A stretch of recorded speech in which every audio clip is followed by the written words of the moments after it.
오늘 우리는 장로 헌신 예배를 통해서 읽었던 말씀 가지고 앞에 보여줬던 내용처럼 끝까지 쓰임받는 헌신자라고 하는 제목으로 말씀을 전하려고 합니다.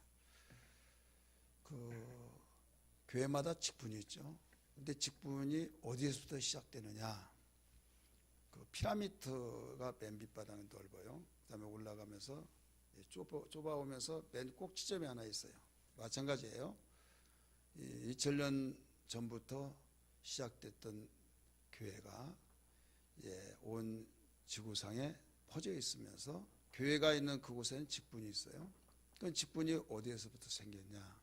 그래서 역으로 올라가 보면 꼭지점이 나오듯이 초대교회 예루살렘 교회에서, 혹은 예루살렘 교회를 초대교회라고도 말하는데 그 교회에서 시작되었습니다. 그런데 어떤 일이든지 문제가 있으면 거기에 해법이 있습니다. 문제가 있으면 반드시 그 당시는 어이없고 답답하고 왜 이런 일이 터지나 막 하지만은 나중에 지혜를 모으고 또 냉정을 찾으면서 특별히 예수 믿는 사람은 기도하면서 하나님 해결할 수 있는 지혜를 주세요 하고 하나님 의지하고 기도할 때 하나님께서 풀어갈 수 있는 열쇠 지혜를 주셔서 거기에 없었던 것을 새로 만들어내는, 창조해내는 이런 일들이 일어납니다. 마찬가지로 이 집사가 세워지고 이 집사는 다른 집사가 아니라 안수에서 집사, 오늘날 우리 침례교회에서는 장로를 말하고 있는 거예요. 장로님들. 그래서 이 최초의 모든 세상의 교회들 가운데 최초의 일꾼이 세워진 거예요. 이미 말씀 듣고 수없이 들어서 아신 바와 같이 예루살렘 교회는 당시 로마가 지배를 하고 있었기 때문에 로마가 영토를 넓혀감에 따라서 유대인들은 그쪽으로 함께 물길 따라 바람 따라 가듯이 그쪽으로 흘러서 세계 어느 곳이든지 다 유대인들이 살게 되어 있었습니다. 그런데 유대인들은 최초에 아브라함 자손이요 또 모세를 통해서 율법을 주셨고 율법을 통해서 하나님을 섬기듯이 하나님 없이는 살 수 없는데 하나님 없이는 살 수 없다라고 한 것은 성전이 없으면 살 수 없다 이 말이에요.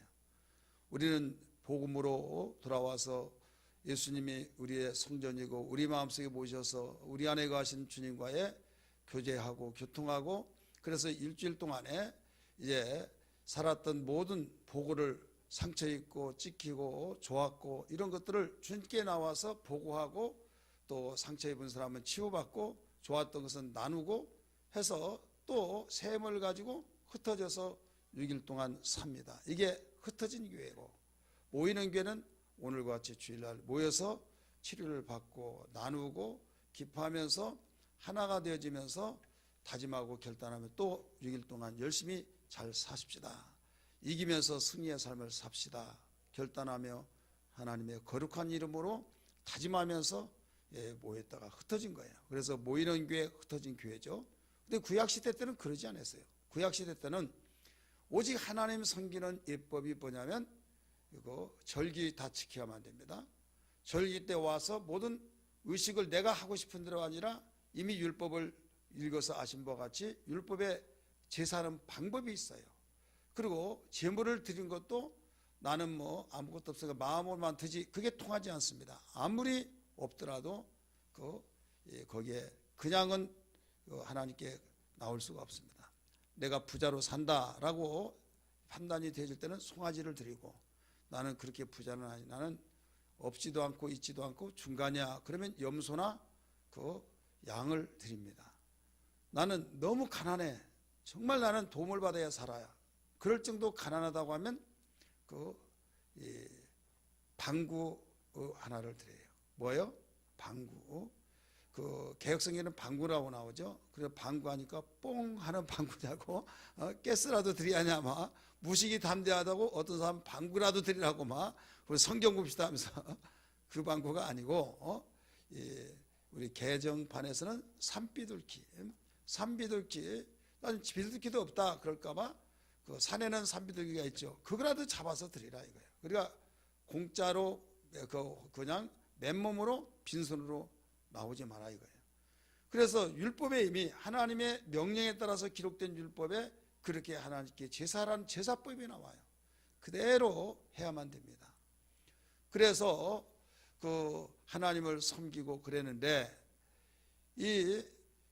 이들이 나라가 없어지고 로마의 식민지 속에서 세계 곳곳 흩어지면서 그 기독교든 유대교든 이 기독교의 모체는 그 그림자의 모체는 어디냐면 유대교예요. 하나님 섬기는 적이니까. 그래서 어디까지나 예수를 기독교인이 아니더라도 유일신 사상이 있고 하나님을 경외하고 섬기는 사상이 다 있어요. 그러다가 복음을 접하고 돌아오면 이제 기독교인이 되는 거죠. 그래서 사도행전 보면 바울이 유대 회당에 가서 유대인들에게 가르쳐 이런 말들이 많이 나오잖아요. 저는 성지순례를 통해서 무엇을 깊이 있게 깨달았는가 하면 바울이 어디든지 가서 막 복음을 전했잖아요. 그런데 이 헬라 시대는 로마 시대 헬라 시대는 뭐가 발전적인가 하면 민주주의가 세계에서 최고 먼저 생긴 데가 그리스입니다. 거기는 지금부터 한 2500년 전부터 500년 전에 민주주의가 시작됐으니까요. 그래서 자기 속에 있는 걸 다 털어놓고 이야기를 하는데 장안 같은데 사람들이 많은 시장통 같은 데 있잖아요. 사람들이 공원 이런데 누구든지 당신들이 말하고 싶은 사람은 말하시오 해서 교회로 말하면 이 강단 좀 평범한 데다가 사람이 올라가서 여기다가 항상 테이블을 원고를 놓든지 할 수 있는 이런 정도 대리석으로 놓는 데가 있고 없는 데는 그냥 이제 강단 같이 좀 평지보다 한 1m 정도 높은 그렇게 쌓아놓고 거기에 와서 말하는 거죠. 그 성격마다 다르지만은 어떤 사람은 그렇게 막 말하고 싶은데 누가 들어줄 사람 없고 막 그러면 거기 딱 올라와서 여러분 하면서 제 말을 들으십시오 하면서 이제 연설을 하는 겁니다. 그러면 지나가다가 무슨 소리가 하고 다 멈칫멈칫 들으면 한 사람 모이고 두 사람 모이면 막 구름대가 많이 모여서 귀가 쫑긋하면서 들어요. 그래서 바울이 어디든지 가서도 이 복음을 전했던 것이 그 시대에 그 흐름이 굉장히 조성이 잘 된 거예요. 당신 뭐야 하고 얘 방해 막 그게 아니라 예수 믿는 사람만이 아니라 어떤 철학자가 내 지식을 좀 나눠야겠다. 그러면 자기가 와서 자기의 소신껏 알고 있는 지식을 나눈 거야.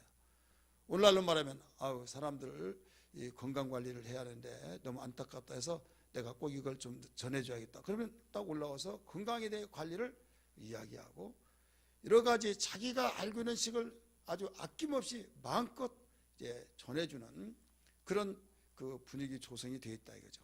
그래서 바울이 곳곳마다 다니면서 그 일을 대중들 앞에 이제 복음을 증거하고 그랬어요. 그리고 성전에 들어가는데 유대인들은 5가정만 있으면 회당을 짓습니다.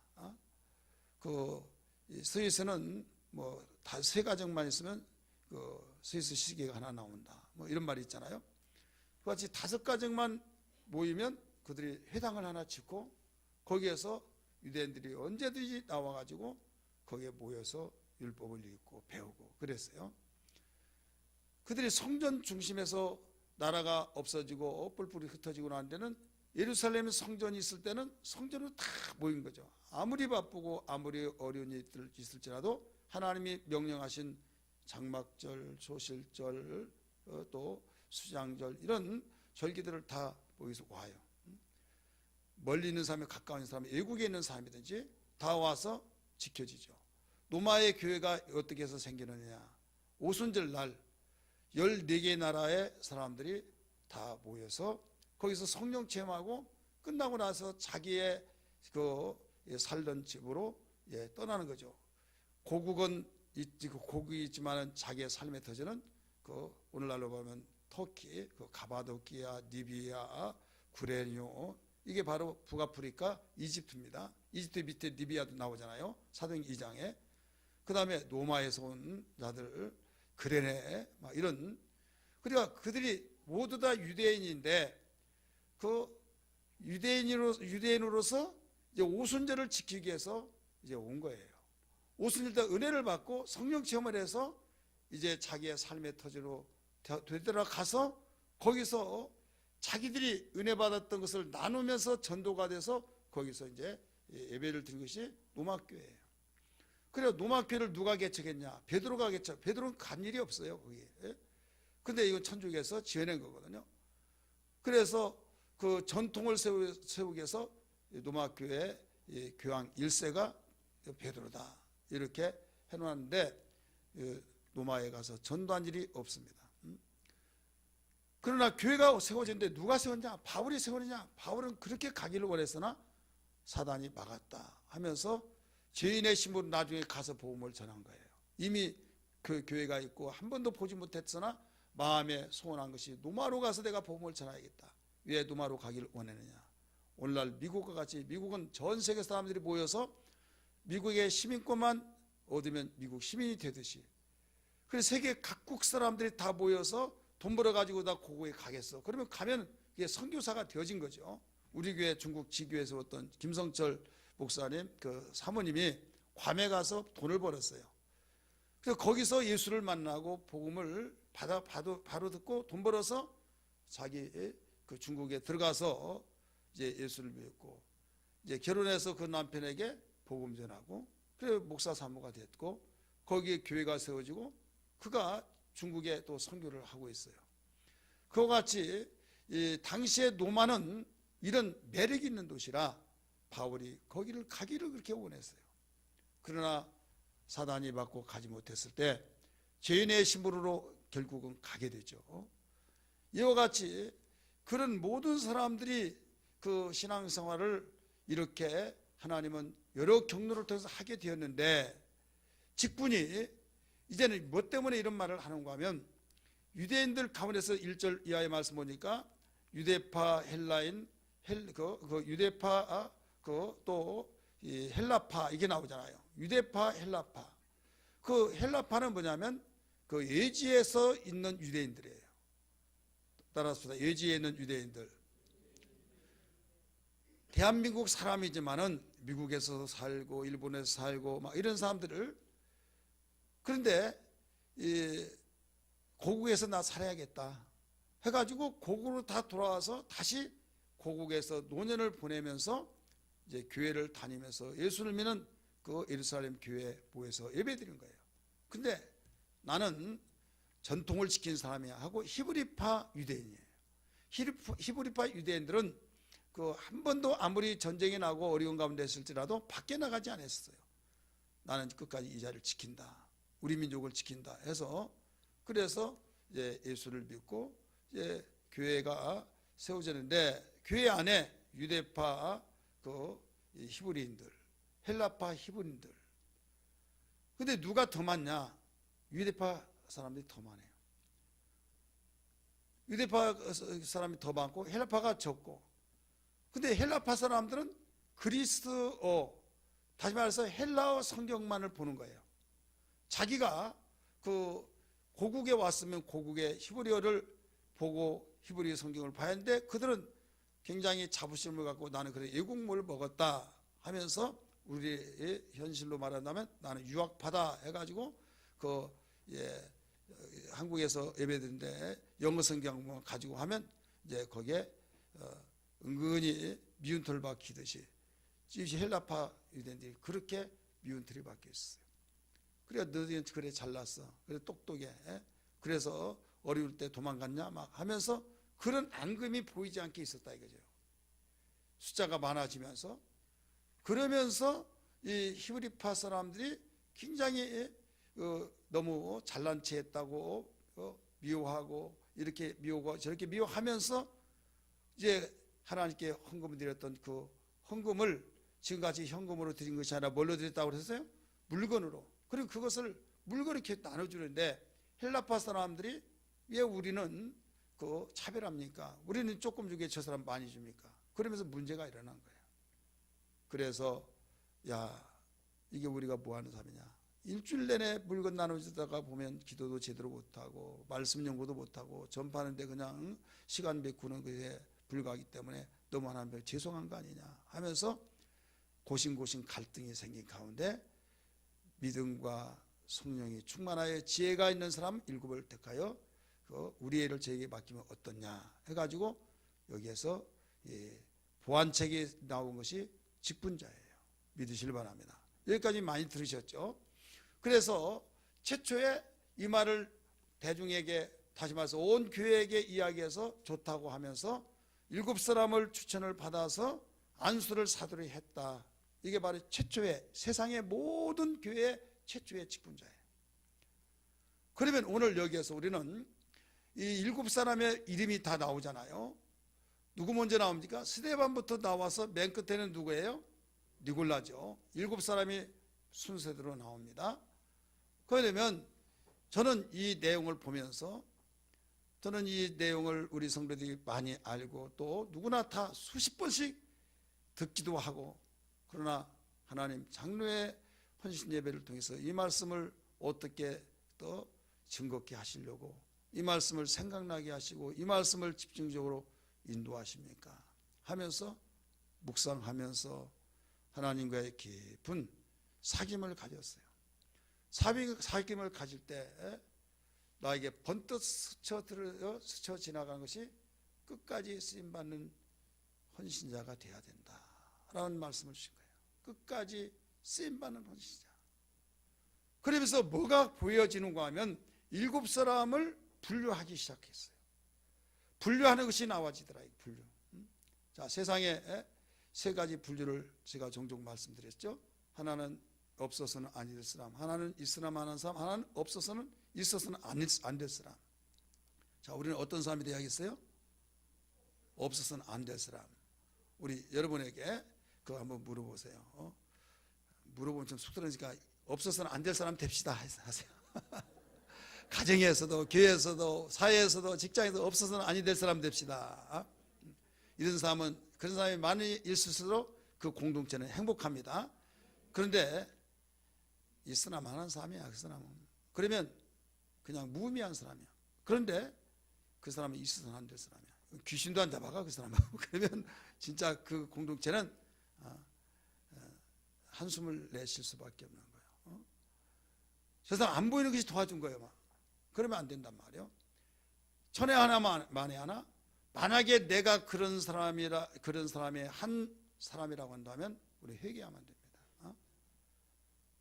없어서는 아니 될 사람이 되었는데 있어서는 안 된다 하면 이건 심각한 거잖아요.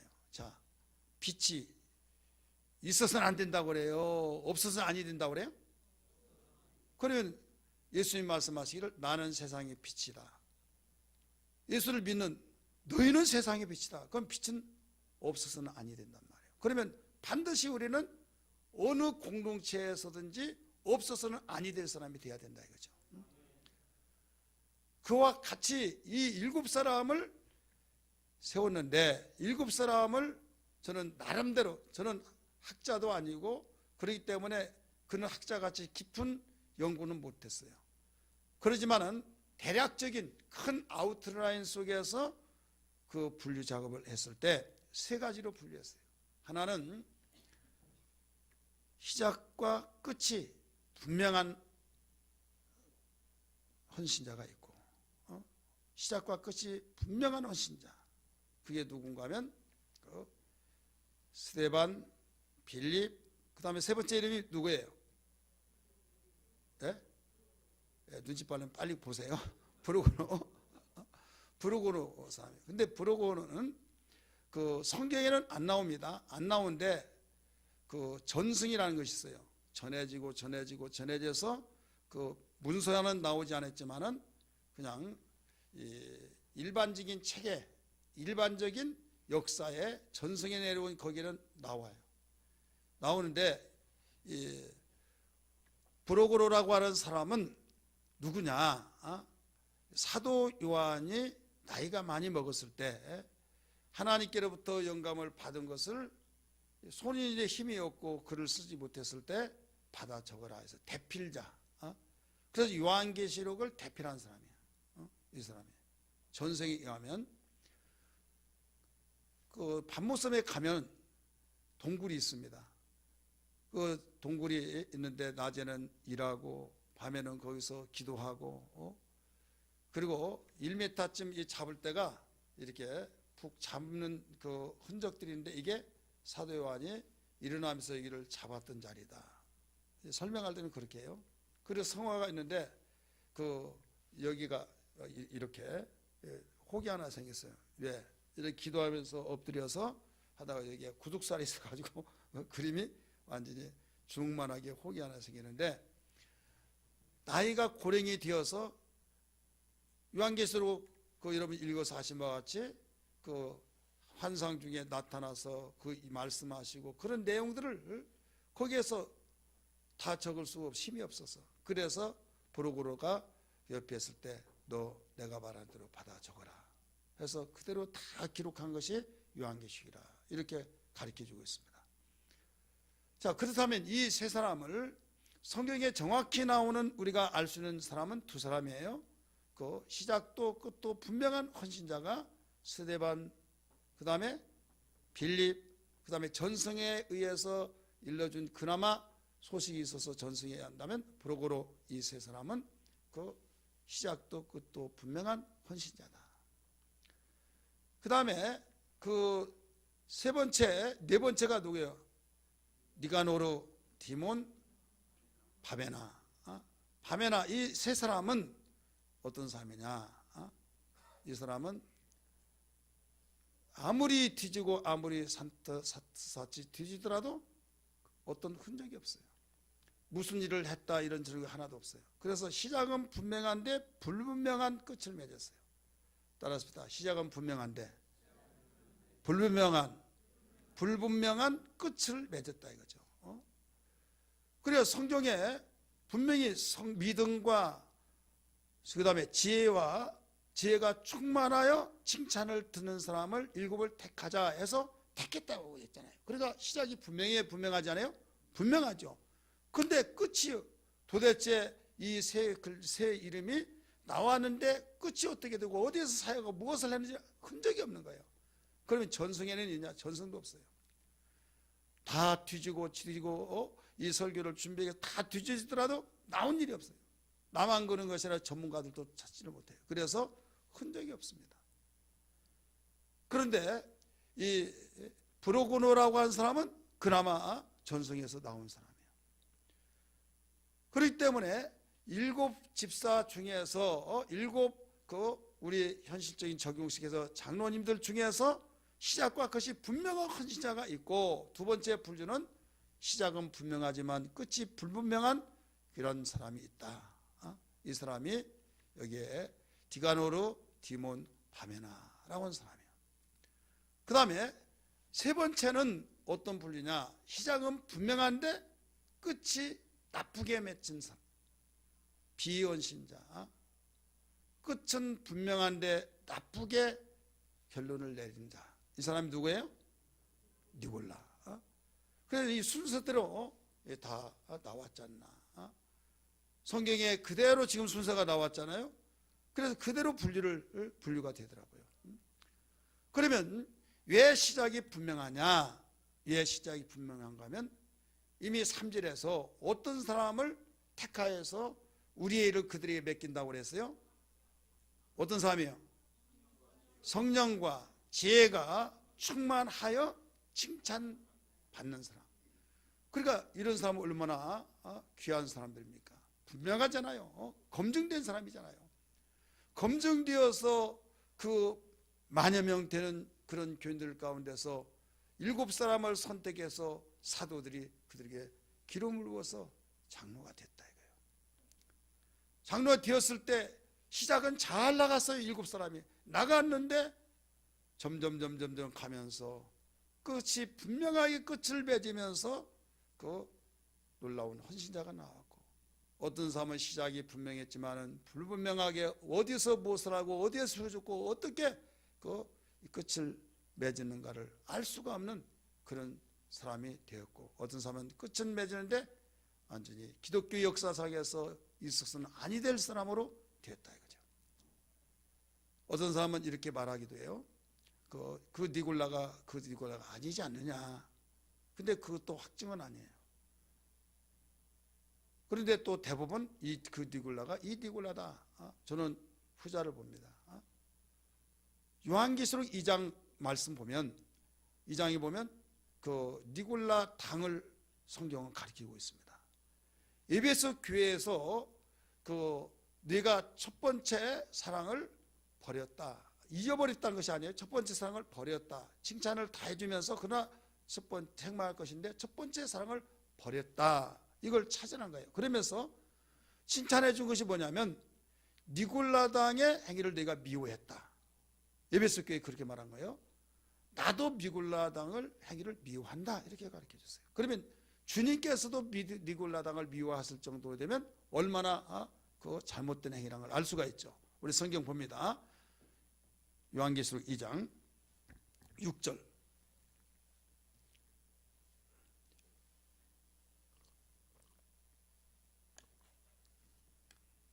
요한계시록 2장 6절 읽습니다. 시작.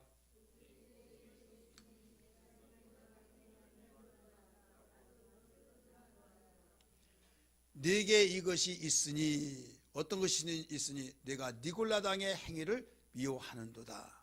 니골라당의 행위를 누가 미워했다는 거예요? 에베소 교회에서 미워했다 이거예요. 나도 그들을 미워한다. 그러니까 니골라당에 빠지지 않은 것을 칭찬한 거예요. 쉽게 말해서 이해되시기 바랍니다. 근데 버가목 교회가 있어요. 버가목 교회는 니골라당의 교훈을 받아들였다. 이렇게 나와요. 15절이네요. 2장 15절 말씀 찾아봅니다. 시작. 이와 같이 네게도 니골라당의 교훈을 지키는 자들이 있도다. 이렇게 나오죠. 네게도 니골라당의 교훈을 지키는 자가 있다. 그러면 니골라당이 뭐냐? 니골라는 초대교회 집사였어요. 근데 그 니골라가 바로 당을 만들었다 이거예요. 쉽게 말해서 당파를 만들어서 당파를 만드는 명분이 있어야 하잖아요. 어떤 이상이 있고 또 자기의 주장한 것을 다른 사람에게 이야기해서 그걸 리더자가 되어서 그 당을 운영하듯이 바로 그가 그런 당을 하나 만드는데 기독교 역사에서 초대교회에서 가장 골칫덩어리면서 교회를 파괴시키는 그 당이 니골라당이에요. 그래서 사도 요한은 뭐라고까지 해놓은가 하면 적그리스도라고 그랬어요. 적그리스도.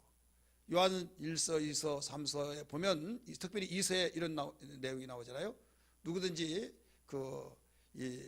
이단을 들여진 자는 악한 일에 참여다. 그리고 들여보내지도 말고 인사도 하지 말아라. 인사하는 자는 악한 일에 참여한 자라고 그랬어요. 그러면서 적그리스도에 대해서 많이 나와요, 안 나와요? 나오죠. 이게 바로 니골라 당을 향해서 가리키고 있는 거예요. 지금 이 니골라 당이 그러면 도대체 어떤 적이냐? 여러분 혹시 신학적인 좀 용어지만은 영지주의란 말 많이 듣죠? 영지주의. 근데 영지주의란 말은 뭐냐면 우리 육체는 영이 있고 우리 사람은 영이 있고 육체가 있잖아요. 육은 꼬집으면 아프고 뭐 이쁘다, 키가 크다, 작다, 뭐 여러 가지 육체를 가지고 우리의 가치를 판단하는 육체의 기준. 근데 육체만 있는 것이 아니다. 영이 있다. 그러면 영에 대해서 가치성을 더 부여하면서 최고 육은 다 필요 없다. 다 필요 없고 모두 학대하고 육은 어떤 일이 있더라도 그건 필요 없기 때문에 우리가 남는 건 영이다. 그러니까 육체가 범죄하고 육체가 별짓을 다 하더라도 그는 떠나버리니까 결국 남는 것은 영이 남기 때문에 영만 깨끗하면 죄가 아니다 이거예요. 그게 영주주의예요. 영을 이주해서 육을 저버리고 그래서 율법도 필요 없고 우리는 영으로 구원받았으니까 우리는 별짓을 다 하더라도 우리는 구원받는다. 이런 사상. 그런데 영지주의가 한두 가지 아니에요. 제가 알아보고 있는 속에서 9가지나 돼요. 영지주의를 9가지로 분류해요. 그거 다 말할 수가 없어요. 예를 들어서 문화적인 영지주의 뭐 이런 식으로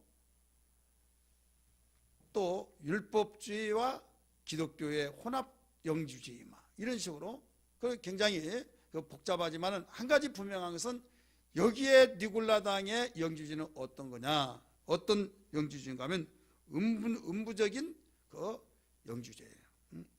그 음분적인 영주주의인데, 음분적이가 뭐냐면 음탕하고 무분별한 행위를 통해서 영적 있는 사람이다 이게요. 그러니까 영적 하면서도 음란하고 막 죄를 져서 그 누가 보라면 나는 구원받았으니까 나는 그래도 깨끗해, 나는 죽어도 천국 가, 막 이런 사람들 있죠. 이 말을 들어보면 구원파가 이제 그런 류예요. 이미 한번 구원받은 사람은 육신으로 별짓을 다 하더라도 괜찮다, 막 이런 식으로 말해버린 거죠. 말한 것 보면 굉장히 하나님 잘 섬긴 것 같은데, 그 육신주 당신 이러면 되냐 그러면 괜찮아, 내 영이 뭐 하나님 앞에 나 기도하고 그런데, 이런 식으로 생활해 버린다 이거죠. 그래서 이것을 적그리스도라라고 성경은 가르치고 있어요.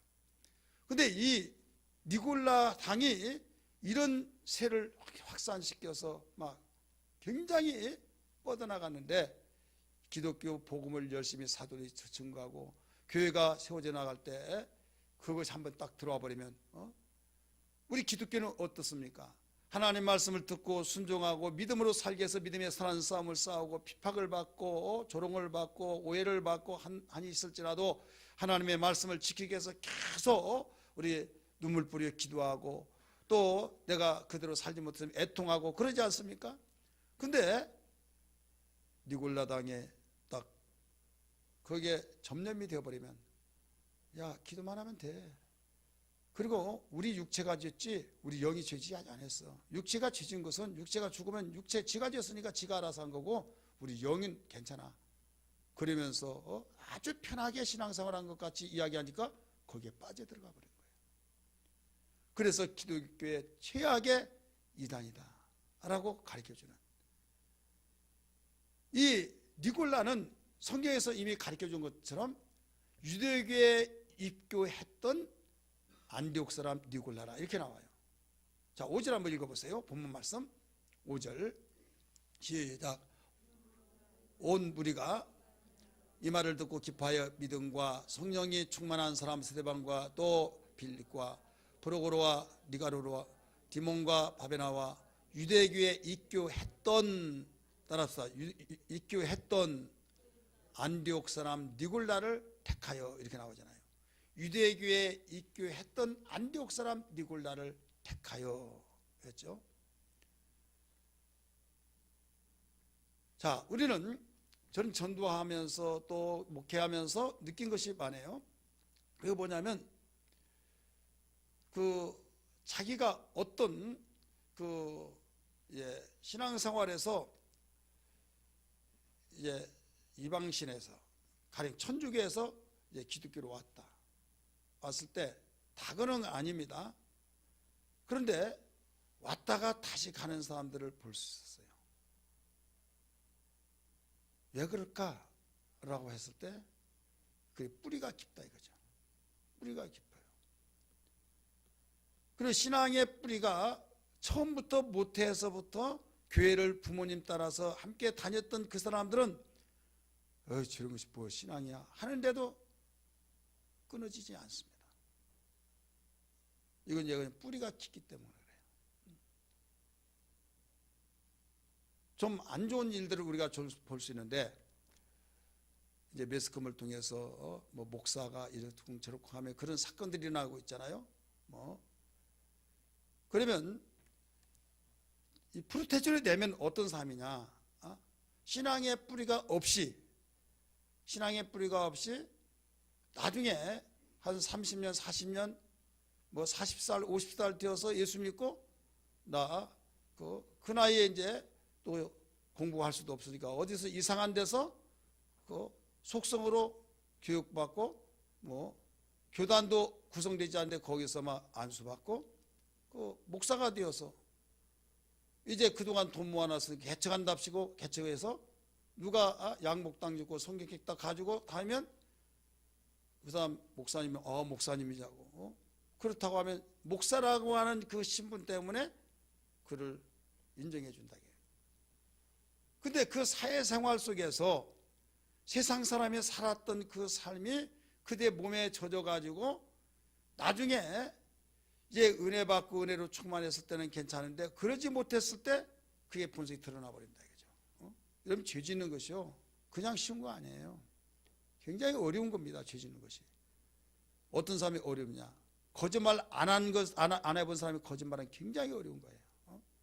거짓말을 밥 먹듯이 거짓말하는 사람 주변에 얼마나 많습니까? 왜 하느냐? 그냥 평상시에 거짓말을 해서 그래요. 얼굴 생활도 변하지 않습니다. 근데 거짓말 안 해본 사람이 거짓말하면요 가슴이 쿵덕쿵덕 얼굴이 팔거리고 막 다른 사람이 다 얘도 거짓말해서 그런 것 같고 굉장히 두렵고 막 힘든 거예요. 어떤 자기의 생활 리듬에서 자기가 접해보지 않았던 리듬을 딱 거기에 타려고 하면 이거 모험이잖아요. 얼마나 두렵겠습니까? 그런데 세상적인 양심도 그러하거늘 하물며 예수 믿는 사람이 그 양심도 없이 그냥 넘어져 버리고 모범이 되지 못하고 행실이 그릇되게 되어진다고 한 것은 뭐 때문에 그러냐? 이미 그 사람은 세속에 이미 세속의 뿌리가 다 쩔어버리는 거예요. 그래서 겨울철에 땅 깊이 얼음이 그 땅이 얼었을 때는 위에 햇빛 양기 받을 때 녹아서 다 녹은 걸로 생각하지만은 가다가 벌렁 낮아 빠지죠. 위에는 녹아내 속은 떵떵 얼어버렸다 이게요. 그런 것과 똑같은 거예요. 근데 보면은 어떻습니까? 속에서부터 아제나가 올라와 지혈이 올라와서 속에서 다 녹아버려요. 여러분, 우리는 속에서부터 녹아내려야 될 줄 믿습니다. 그래서 성령이 우리의 심령 속에 계셔서 성령으로 우리의 마음을 녹여져 버리게 만든 거. 잘못된 것들을 회개하고 다 토해내고 하나님 나는 범죄했나이다 하면서 그 쓴 맛을 보고 다시는 먹지 않으려고 했던 것처럼 지금은 젊은이들이 아이들 키우면서 젖도 잘 때지만 옛날에는 젖 때는 이것도 힘들었어요. 젖을 꼭 먹으려고 하고 막 저는 뭐 8살까지 먹었다나 막 젖을 오래까지 먹었대요.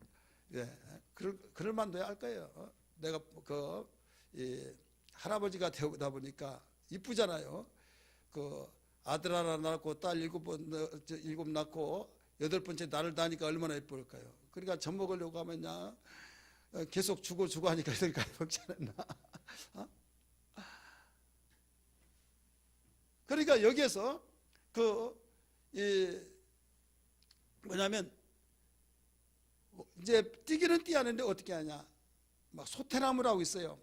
지금같이 뭐 약 그런 거 없으니까 나무 쓰니 그것을 막 해가지고 저를 바르면 먹다 하고 뱉다가 나중에 또 빨고다가 또 뱉고 막 그래서 이제 띄어진 경우가 많아요. 그 우리는 쓰다고 했을 때에 안 먹으려고 하듯이 어떤 죄를 짓고 쓴맛을 보면서 아주 2번 다시 보고 싶지 않는 그런 짓을 하고 싶지 않는 것이 완전히 여기에 심어져 버려야 된다 이게요. 근데 어떤 사람은요 죄를 지면서 죄여 용서해 줍소 해놓고 나중에 해 하고 또 해. 이건 쓴맛을 보지 않은 거예요. 이건 진정한 회개도 되지 않은 거고. 그래서 유대교에 입교했던 안디옥 사람 니골라라고 가르쳐준 거예요. 한때는 이렇게 성령으로 또 지혜로 충만해서 그 많은 사람 가운데서 선택되어서 일꾼이 되어서 출발은 멋있게 분명하게 시작했지만은 이단으로서 마지막 막을 내렸을 때, 자, 3종류의 삶을 말했어요. 하나는 시작도 끝도 분명한 사람, 스데반, 빌립, 또 누구예요? 브루고노. 근데 또 이 사람은 어떤 사람이요? 바로 오늘 제목처럼 끝까지 쓰임받는 헌신자의 사람이에요. 따라서 합시다. 끝까지 쓰임받는 헌신자. 그러면 2번째 유형에 있는 헌신자들, 그 사람들은 누구예요? 분명한 시작은 있는데 끝이 불분명한 사람이에요. 그러면 끝까지 쓰임받는 헌신자예요? 아니죠. 여러분이 다 뭐 해답 내리네요. 나는 분리만 해주세요. 끝까지 쓰임받는 헌신자 아니에요. 그 다음에 시작은 분명한데 이단의 괴수가 되어 있는, 끝을 그렇게 맺었다. 그래서 이 사람은 어떤 사람이에요? 바로 악재죠, 악재. 있어서는 안 될 사람의 유형이에요. 자, 우리는 오늘 장로 헌신 예배를 통해서 우리 장로님들이요, 시작이 분명했어요? 분명했죠? 분명했으면 이제 어떻게 나가야겠어요? 끝까지 쓰임받는 자가 돼요. 끝까지. 여러분, 똑같은 집사님들인데 스데반 집사 복음을 전하다가 순교했어요. 빌립 집사 사마리아 성을 복음화시켰어요. 그리고 시작적으로 말한다면 똑같이 복음을 전했지만은 빌립은 복음 전파자로서의 사역을 했고, 이 스데반은 복음의 변증자로서 사역을 했어요. 유대교에 있는 가운데서 기독교가 바로 거기서 태동에서 나왔을 때 전통 하다 보니까 유대교가 최고다, 전통이다. 그런데 여기에서 지금 실제 모체는 유대교지만은 모체에서 하나님의 예언이 이루어지는 기독교의 이제 탄생이 되어서 막 시작할 무렵에 전통이 눌러버리고 전통이 기독교를 완전 짓밟고 있었을 때 거기에 변증을 하는 자가 누구냐면 스데반이에요. 7장에 스데반의 설교가 나옵니다. 이스라엘 백성들의 조상이 누굽니까? 아브라함이죠. 아브라함부터 시작해서 예수 그리스도까지 나옵니다. 아주 간단 명료하면서도 신구약을 전체 다 덮어서 복음에 이르기까지 연결이 되어진 거예요. 저는 이 성경을 볼 때마다요, 야, 스데반 대단하다. 이것도 평신도예요. 목사가 아니에요. 간단 명료하면서도 정확하게 율법과 복음에 대해서 하나로 맺혀주면서 그 율법에 의해서 유대교가 생겼잖아요. 유대교를 학대하고 그게 아니라 유대교를 통해서 기독교가 태어났는데 바로 너희들은 기독교를 방해하지 말아라. 돌아와라 이거예요. 그래서 변증을 해줬다 이게 변증. 중세시대 때 기독교가 로마의 국교가 되는데 왜 무너졌습니까? 르네상스가 되어진 가운데서 문해부흥이 일어났을 때 여기에 기독교가 국교가 되었을 때 황제도 교황 앞에 무릎 꿇었을 때 얼마나 막강한 힘이 있었어요. 그러니까 말만 하면 다 무릎 꿇고 있었어요. 교황이 말 한마디 하면 다 움직여졌어요. 그런데 산업혁명이 일어난 가운데서 그 전에는 하나님 없이는 못 산다 하면서 하나님 잘 섬겨야 된다 할 때 다 순종이 아니면 복종까지 했어요. 복종 아니면 맹종까지 하면서도 그렇게 움직여졌다 이거예요. 그런데 문제는 산업혁명이 일어나고 난 뒤에 그때부터 기독교가 무너지기 시작한 거예요. 왜 무너진지 아십니까? 신학적으로 본다면 산업혁명에 의해서 하나님 없이도 살 수 있다 하는데 아니거든요. 돈 있어야 산다 이거예요. 돈 벌어서 막 기계가 돌아가죠. 여기저기서 막 기계 소리가 나면서 돈 벌어서 그 전에 누리지 못했던 걸 누려보니까 야 하나님에서 산다. 여기저기서 막 보물 터져 나오니까 거기에서 기독교에서 변증을 못하는 거예요. 변증. 거기에 대한 해답을 내던져 주지를 못했다 이거예요. 그러니까 당하고 있는 거죠. 하나님께서 못 산다 라고 할 때 왜 하나님 없이는 못 사냐? 돈 있으면 살더라 라고 할 때 거기에 대한 반박하면서 그 변증을 해줘야 된다 이거예요. 믿으시길 바랍니다. 오늘날 기독교가 변증이 없어요. 왜 없는 줄 아십니까? 복음의 능력이 없어서 그래요. 이 일을 바로 스데반은 변증을 했다 이거예요. 변증. 대단하지 않습니까? 그게 7장이에요 전체. 그래서 도저히 찔림이 되니까 저놈의 소리를 도저히 우리는 참아 듣지 못하겠다 해서 죽인 거 아닙니까? 이때 끝까지 안가품하지 아니하고 오히려 그는 주여 저들의 하는 일을 알지 못하오니 용서해 주옵소서. 주님이 기도했던 그 기도를 그대로 해. 예견상 듣기 좋은 소리가 아니라 그 속에서 나오는 그 뜨거움으로, 뜨거운 사랑으로 기도가 되어지면서 보라 보좌 우편에 주님이 서신 걸 보이지 않느냐 라고 할 때 얼굴이 환한 그 모습을 누가 봅니까? 사울이라는 청년이 보고 인상 깊게 보는 거예요.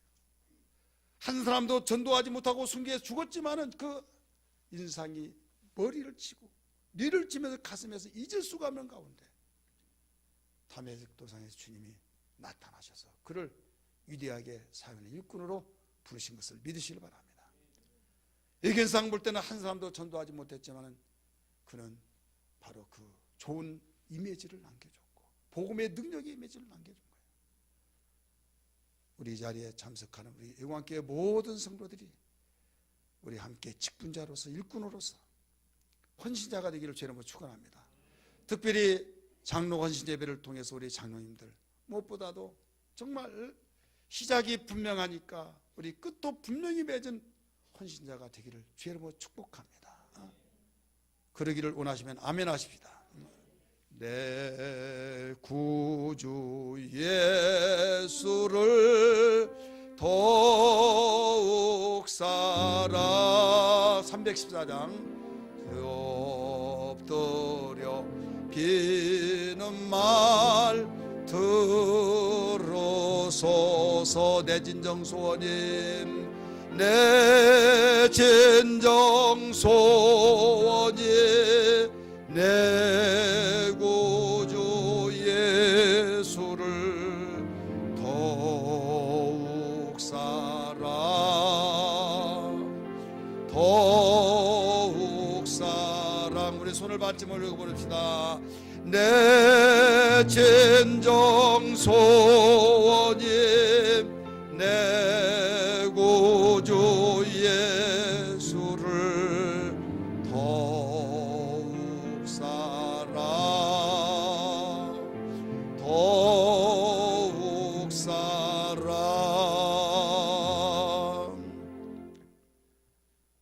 저는 이 설교를 준비하면서 저도 하나님 부름받은 일꾼으로서 우리 장로님들을 향해서 말한 것이 아니라 나 자신을 비춰봤어요.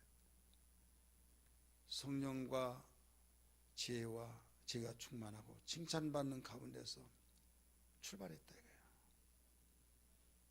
주님이 오시는 그날까지 내가 산다면 그때까지 하나님이 나를 부르신다고 하는 그때까지 분명히 아름다운 사도행전 29장 30장 31장 이런 식으로 써내려가는 문서가 남아있어야 할 텐데, 다시 말해서 하나님 앞에서 그런 흔적들이 남아있어야 할 텐데,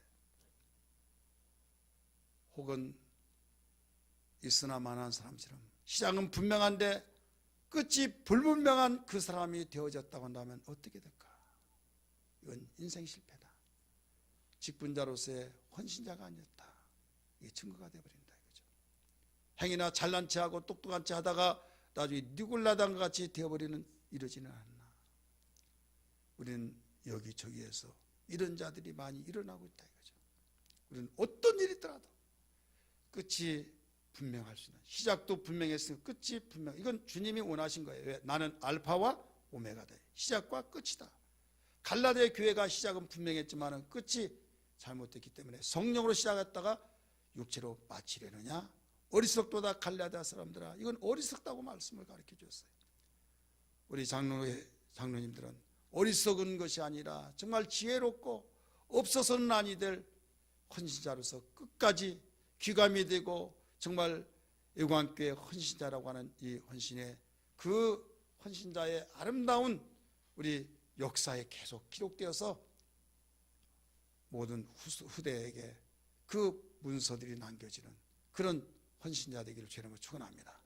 우리 이 자리에 참석하는 우리 모든 애국왕교회 성도들 그런 신앙 되기를 주님으로 축원합니다. 그러려면 어떻게 하느냐?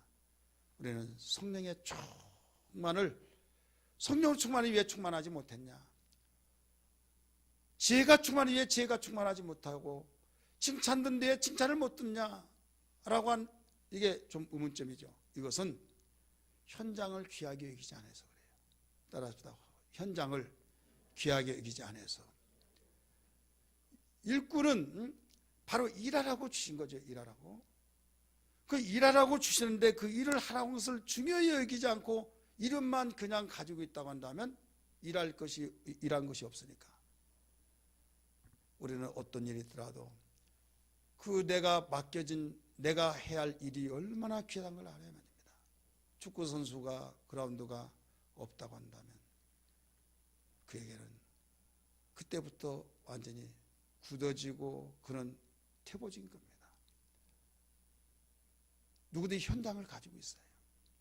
봉사의 헌신의 현장, 전도의 현장, 강단의 현장, 담임 목회자에게, 목사에게 설교하는 현장이 없다고 한다면 이건 사형선고와 똑같습니다. 사형선고와 같이.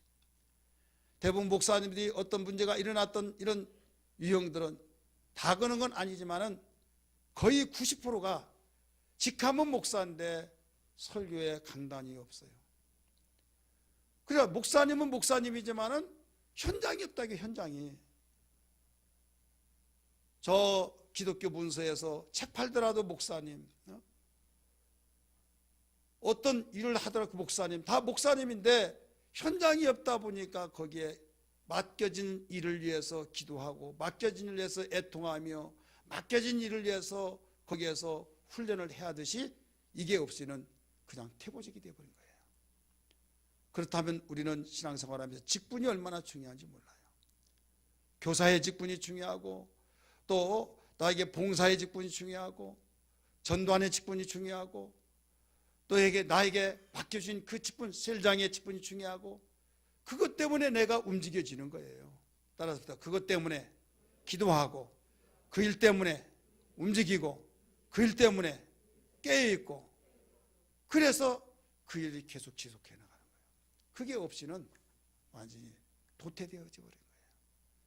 그래서 귀찮다, 아이고 나 빨리 끝냈으면 좋겠다, 아이고 나 언제 은퇴하나 막 이런 식으로 생각해 버리면요 그때부터 이미 죽은 거예요. 은퇴라고 하면 속상해가지고 막 목사님 성경에는 뭐 은퇴가 언제 있든지 나 더 하고 싶어요 막 하는데 아이고 나는 뭐 이제 할 것 하고 살만큼 살았고 뭐 옛날 많이 했고 막 하면서 해버리면 이제 정신에서부터 이제 근육, 이 머리에 신경이 다 연결되어 가지고 누가 뭐라고 하면 나 옛날에 다 했는데 젊은 사람이 다 해. 그런 사람이 많이 있어요, 없어요? 나는 집사님 나이 때는 난 날라다녔어 뭐 하면서 그런 사람들이 많이 있어요. 그 자체가 벌써 도태되고 있는 거예요. 도태되었어요. 그래서 그 시작이 분명하고 끝이 분명하려면 그 생각을 지우고 나에게 주어진 그 기간 동안에 최선을 다해서 하리라. 그러기 위해서는 기도해야만 됩니다. 할렐루야. 그러기 위해서는 우리는 애통하고 그래서 맡겨진 자들에게 구할 것은 충성이라고 가르쳐 주셨어요. 오늘 이 자리에 참석하는 우리 모든 성도들이 그렇게 되기를 바랍니다. 나이가 많이 먹었는데 나이 안 먹는 것처럼 보이고 나이가 많이 먹었다라고 하는데 나중에 보니까 얼마 먹지도 않았어. 왜 그러냐? 이 정신에서 늙어버린 거죠. 여러분 제가 이렇게 실명을 말하지 않아도 다 알 거예요. 어떤 분은 내 나이 먹어보세요. 내 나이 먹으세요. 운전을 하도 싫어가지고 그래 싫어하냐. 나는 너무 재밌다고 그러니까 목사님 내 나이 먹어보시라고. 나중에 한 10여 년 전에 그때 한갑이 돼. 그만큼 그러니 바싹 늙어가지고 죽기도 빨리 죽더라고요. 자, 오래까지 살고 싶어요? 빨리 죽고 싶어요? 목사님 저 살만 살았으니까 저는 뭐 하지만 노인들 3대 거짓말 중에 하나다고 그러죠. 나 빨리 죽고 싶다고 해서 그래 살만 살았으니까 빨리 죽으시면 뭐 요 사이에 굉장히 사회적인 문제가 있는데 빨리 죽으셔야죠. 그러면 이제 그때부터 찾아보지도 않습니다. 아무리 그래도 속지 마시고 어이 무슨 소리 120세 나중에는 이제 150세대가 된다고 보험도 막 지금 120살까지 막 나오지 않습니다고 올해까지 살아야 되고 에이 뭐 그러냐고 막 하면서도 좋아가지고요 못 먹고 싶냐고 그런다고. 그런데 여러분 젊어서 아주 골골골 해가지고 바싹 늙어가지고 그냥 그렇게 오래 살면 본인도 힘들어요. 근데 건강해가지고 오래 살으라 이거예요. 믿으시길 바랍니다. 그러려면 생각이 건강해. 생각이 따라서 생각이 건강해야 된다. 그 생각이 건강하면 일하는 것도 건강한 거예요. 웃는 것도 건강하고 막 그러면 그러다 보니까 나의 일터가 귀하게 여겨지고 그 일터에서 우리는 무엇을 하든지 간에 할렐루야 찬송이 나와질 줄 믿습니다. 그러면 어떤 사람이 되냐? 결론적으로 끝까지 쓰임받는 헌신자가 됩니다. 기도하겠습니다. 같이 주여버리며 기도합니다. 주님 끝까지 쓰임받는 헌신자 되게 해달라고 주여버리며 기도합니다. 주여 주여 주여. 하나님 아버지 기도합니다. 좋으신 아버지, 오늘 또 말씀을 들었습니다. 아버지 끝까지